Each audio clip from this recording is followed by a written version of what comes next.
Oknum penyidik Polsek Baito Konawe Selatan desak Supriyani ngaku pukuli murid. Beginilah cara oknum penyidik Polsek Baito Konawe Selatan Sulawesi Tenggara, Sultra, mendesak guru honorer Supriyani agar ngaku memukuli muridnya. Namun pada dasarnya Supriyani enggan melakukan hal tersebut.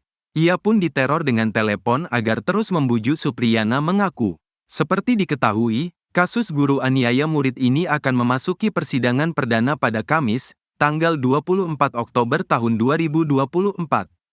Sebelumnya, Supriyani pun juga telah keluar dari Lapas Perempuan Kendari Sulawesi Tenggara, Sultra, pada Selasa, tanggal 22 Oktober tahun 2024, setelah ditahan 4 hari. Ia pun diberikan penangguhan penahanan dalam menjalani kasus penganiayaan yang dilaporkan orang tua muridnya.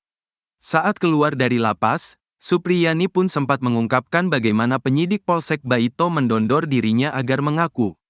Awalnya, Supriyani dituding memukul siswa berinisial M menggunakan sapu di dalam kelas. Ayah korban M adalah seorang polisi yang menjabat Kanit Intelkam Polsek Baito berpangkat Aibda. Supriyani menyebut jika dirinya tidak pernah melakukan kekerasan. Ia membantah memukul siswanya menggunakan sapu pada Rabu, tanggal 24 April tahun 2024, silam. Namun dirinya tetap dilaporkan oleh orang tua murid. Dalam perjalanan kasus, Supriyani selalu ditelepon oleh penyidik. Sosok penyidik tersebut bertugas di Reskrim Polsek Baito. Ia dipaksa untuk mengakui telah memukul siswa. Supriyani mengaku ditelepon penyidik dan diminta untuk mengaku bersalah. Saya ditelepon beberapa kali sama penyidik untuk diminta mengaku saja kalau bersalah. Saya tidak pernah memukul anak itu apalagi dituduh pakai sapu, bebernya. Selama 16 tahun menjadi guru honorer, baru kali ini Supriyani berurusan dengan hukum. Ia mengaku heran dituduh memukul korban padahal tak mengajar di kelasnya. Saya berada di kelas 1B sementara anak itu berada di dalam kelas 1A. Jadi tidak ketemu di hari itu, katanya. Pihak korban menawarkan jalur damai dengan syarat membayar uang 50 juta rupiah. Nominal tersebut diucapkan kepala desa saat proses mediasi. Pak desa yang tadinya menawarkan ke orang tua, murid tapi orang tuanya tidak mau kalau dibawa 50 juta rupiah. Dia minta siapnya 50 juta rupiah, katanya. Penahanan ditangguhkan. Kasubsi Admisi dan Orientasi Lapas Perempuan Kelas 3 Kendari, Niputu Desi, mengatakan Supriyani keluar lapas dijemput suami, Lembaga Bantuan Hukum, LBH, hingga Persatuan Guru Republik Indonesia, PGRI, Sultra. Tadi Supriyani dijemput sekitar pukul 13 WITA, karena berkas-berkasnya baru selesai, ucapnya, Selasa, dikutip dari tribunnewsultra.com. Desi menambahkan kelanjutan kasus ini akan dilimpahkan kepada Kejari karena masih ada kemungkinan kasus diselesaikan secara damai. Sejumlah pertimbangan penangguhan penahanan Supriyani ialah masih memiliki anak balita serta masih bertugas sebagai guru. Dalam surat yang dikeluargakan PN Andoolo, Supriyani harus memenuhi 3 syarat selama masa penangguhan. Supriyani tidak akan melarikan diri, tidak akan menghilangkan barang bukti, dan sanggup hadir pada setiap persidangan. Mediasi gagal. Kapolsek Baito, Ibda Muhammad Idris, menjelaskan Aibda WH dan istri, N, membuat laporan kasus penganiayaan setelah mendapat kabar anaknya dipukul menggunakan gagang sapu. Penyidik kemudian memanggil guru Supriyani untuk memberikan keterangan, tetapi terlapor tak mengakui perbuatannya. Awalnya sebelum ada LP, laporan polisi, saya sudah berusaha mediasi karena orang tua korban minta petunjuk ke saya. Saya sampaikan kita cari solusinya dan kita selesaikan secara kekeluargaan, bebernya, Senin, tanggal 21 Oktober tahun 2024, dikutip dari tribunnewsultra.com. Ibda Muhammad Idris menjelaskan Aibda WH akan mencabut laporan jika guru Supriyani mengakui perbuatannya dan meminta maaf. Setelah itu saya panggil ibu guru ke kantor dan ketika tiba di kantor langsung ibu guru mengatakan kapan saya pukul kamu sambil menunjuk dan pelototi korban. Dan terduga pelaku tidak mengakui perbuatannya dan mengatakan kalau saya lakukan silakan buktikan, sambungnya. Orang tua korban memiliki bukti berupa keterangan 2 siswa SD yang melihat korban dipukul.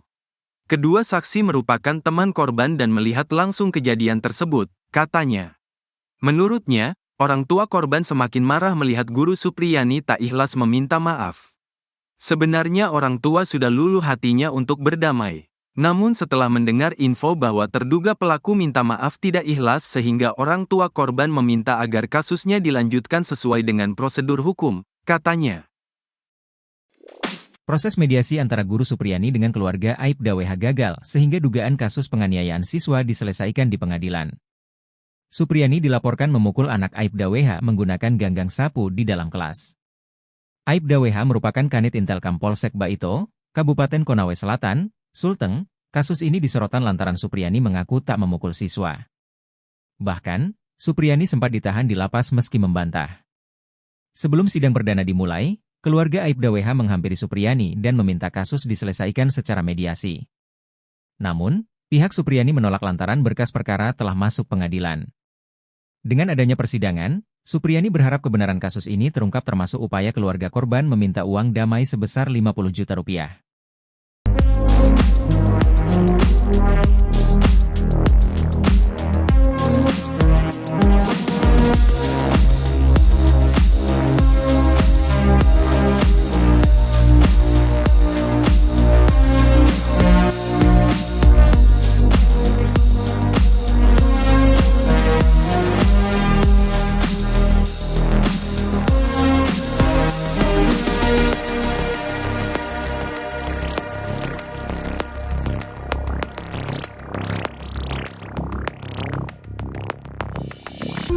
Sosok Kabid Propam Polda Sultra Kombes Moch Sholeh turut jadi sorotan gara-gara kasus Guru Supriyani viral. Kombes Moch Sholeh langsung gerak cepat mengerahkan anggotanya untuk memeriksa sejumlah penyidik yang menetapkan Guru Supriyani sebagai tersangka.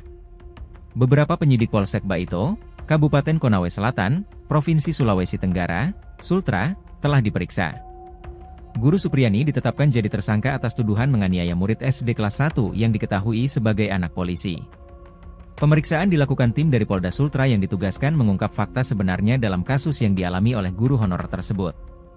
Kabid Propam Polda Sultra, Kombes Pol Moch Sholeh mengungkapkan saat ini sudah ada sejumlah pihak yang diminta keterangan dalam kasus Guru Supriyani. Mereka yang dimintai keterangan yakni sejumlah personel Polsek Baito dan pihak yang mengetahui kejadian pemukulan yang dituduhkan ke guru SD tersebut. Sholeh mengatakan anggota polisi yang terlibat juga saat ini masih diminta keterangan terkait proses penyidikan kasus Guru Supriyani sudah sesuai SOP atau tidak. Keterangan dari personel bersama saksi lain nantinya akan dikumpulkan tim dengan pantauan langsung Propam Inspektorat Pengawas Daerah, Ituasda, Polda Sultra. Terkait jumlah personel dan saksi yang diperiksa, Kabid Propam Polda Sultra belum bisa menyampaikan. Ex-Kabareskrim Polri, Komjen Purnawirawan Susno 2J kerap memberi kritikan secara belak-belakan tiap kasus yang melibatkan institusi Polri. Teranyar, Susno mengkritisi kasus guru honorer Supriyani yang dituduh menganiaya anak dari polisi, Aibda Wibowo Hashim di Konawe Selatan. Susno justru memberi kritikan menohok kepada Aibda Wibowo, ayah dari si anak itu. Menurutnya kasus ini dipenuhi kejanggalan. Ia juga mencium bau-bau rekayasa dalam kasus penganiayaan yang dilakukan Supriyani. Bahkan Susno menyebut Aibda Wibowo sebagai polisi cengeng asal main lapor jika pemukulan yang dilakukan Supriyani benar. Susno melanjutkan jika Supriyani terbukti melakukan pemukulan, sebenarnya Supriyani tak bisa dituntut karena ia dilindungi oleh hukum. Susno pun menyindir agar para penegak hukum untuk belajar kembali soal hukum.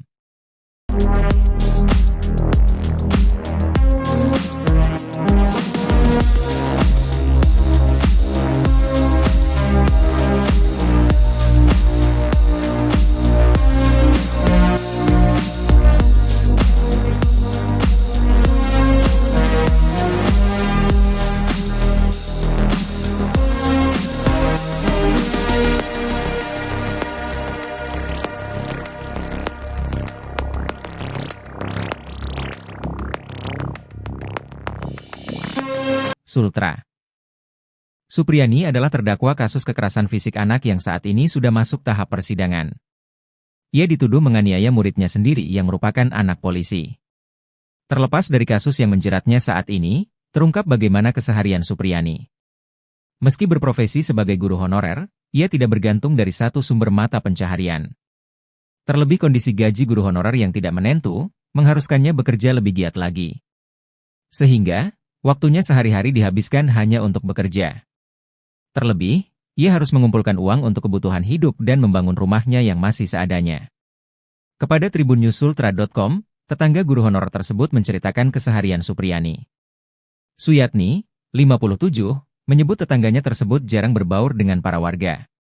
Pasalnya, menurut Suyatni, si guru honorer itu banyak melakukan aktivitas di luar rumah. Usai mengajar, Supriyani biasanya langsung ke sawah untuk membantu suaminya. Selama Supriyani dan suaminya tinggal di rumahnya, menurut Suyatni tak pernah terdengar nada keras dari guru honorer tersebut. Ia juga tidak pernah melihat Supriyani memukul anaknya. Meskipun, sesekali Supriyani akan menegur anaknya jika bermain hujan. Sementara, sosok suami Supriyani bekerja serabutan. Selain berkebun, Katiran terkadang bekerja di bengkel dan kadang menjadi pekerja bangunan.